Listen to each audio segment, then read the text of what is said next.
So this is the Conservatives are March 10th, 2016. And I'll preface what I'm going to talk about today. It's been a while since I've been on, and a lot of things have happened. Everything's been in flux in the Republican primary, which is really our whole world right now. But I want to reiterate, I think every single conservative, before I start into this, should be supporting Ted Cruz right now. Now, I personally have no problem with Donald Trump at this particular time. But Ted Cruz is the conservative. He is the outsider. He will shake up Washington more fundamentally than Donald Trump will ever do. So that I want to make that clear, and then I'm going to talk about a couple things. I agree with. I actually think Donald Trump would be a good presidential candidate and do well against Hillary Clinton. I think he'd beat Hillary. I have a gut reaction he has a better chance of beating Hillary than Ted Cruz. I know the polls don't show that and all the rest. This is just a gut feeling that he has a better chance. In the light of that, we have, and the reason I'm saying that is that Ted, sometimes I think Ted Cruz has got a tin ear. You know, Donald Trump is a natural demagogue. I don't want to use the word demagogue. He's a natural orator. Rhetorically, he's right, spot on, almost all the time. Funny, off the cuff, not politically correct, and no teleprompters. No, he is tremendous at this. And Cruz is, for all of his debate experience. And I was a debater myself, and I know debate sometimes can stilt you.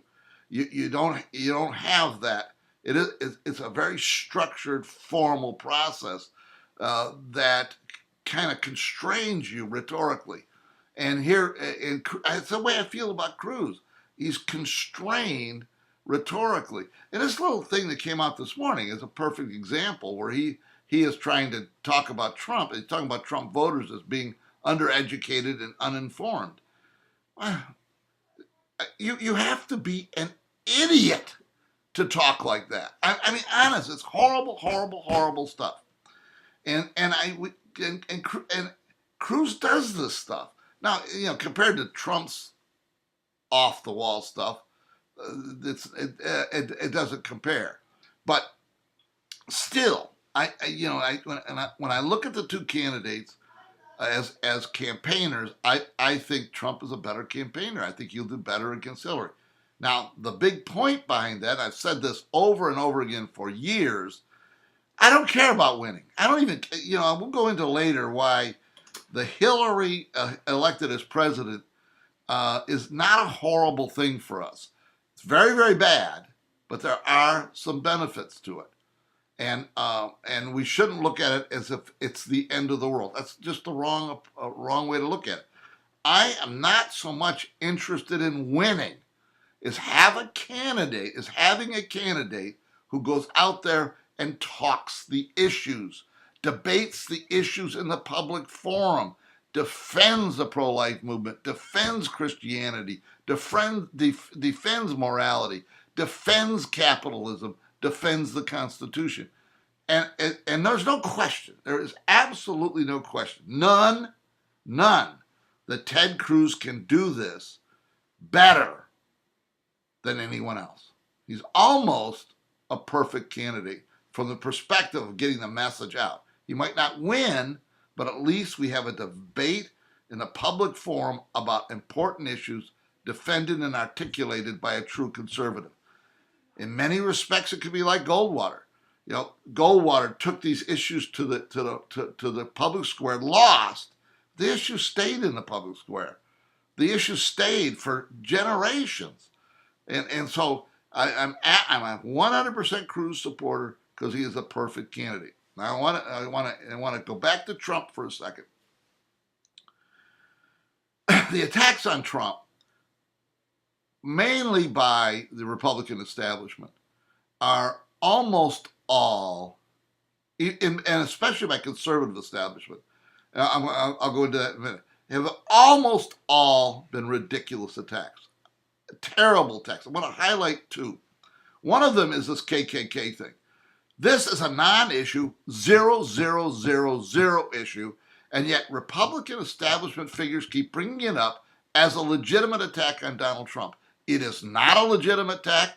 Trump was, this was in an interview off the cuff. He's cleared it up 100 times.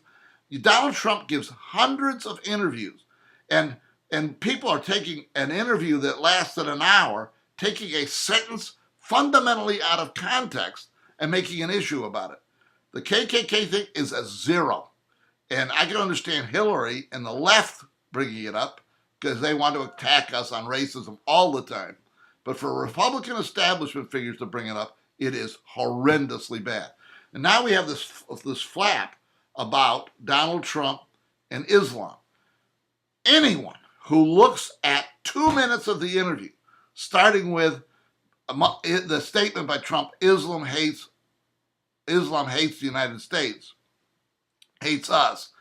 Anyone who looks at the next 2 minutes understand that this is a conversation between Anderson Cooper and himself, of which the entire context is, there's a problem in Islam. The question was asked directly: will they hate us? Is the Islam the reason they hate us? And he says, at the end of the thing, we have to look at it. It's a serious issue. Of course, it's a serious issue. That whole interview, that 2 minutes with Anderson Cooper, was a tremendous picture of a reasonable discussion of Islam in the world today. A terribly reasonable discussion. And for him to be attacked by it is ridiculous. Almost all the attacks against Trump fit into these two categories of the KKK and the anti-Muslims hate us quote. Ridiculous. Absolutely ridiculous. And I'm getting tired of it. I am a Cruz supporter. I said at the beginning of this, all conservatives should be supporting Cruz, period. But if Cruz doesn't win, I am fine with Donald Trump. This is the Conservative Czar. See you next time.